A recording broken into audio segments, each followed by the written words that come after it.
The fate of millions of Africans hangs in the balance, with a drastic change of the climate and huge impact on food production.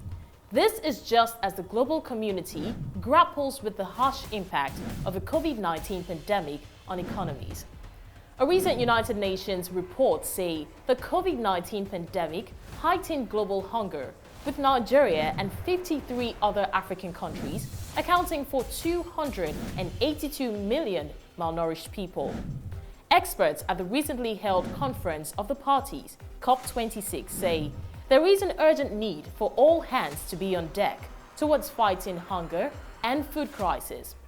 The lands are drying up, and the markets are getting empty, with prices of food soaring every day, creating huge uncertainty on the fate of a continent in years to come. This is The Fuss. A new report coordinated by the World Meteorological Association has found that nearly 40% more people in Africa suffered from food insecurity in 2020 compared with 2019. The report attributed this to climate change, conflicts, pest outbreaks, economic crisis, and COVID-19. By 2030, it predicted up to 118 million extremely poor people will be exposed to drought, floods, and extreme heat in Africa.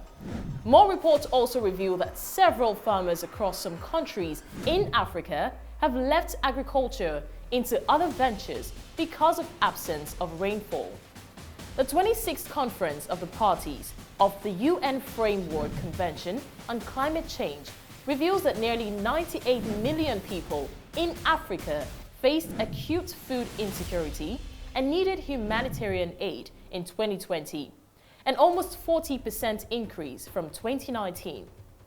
By 2030, up to 118 million people who live on less than $2 a day will be exposed to drought, floods, and extreme heat if authorities do not act.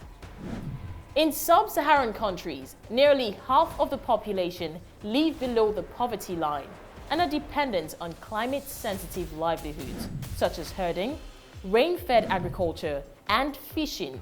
These countries could further lose up to 3% of their GDP by 2050 to climate change, the report has found.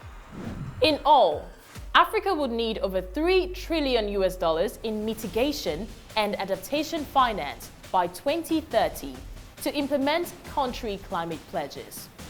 What is the fate of the ecosystem and survival of nature in all of these predictions and research?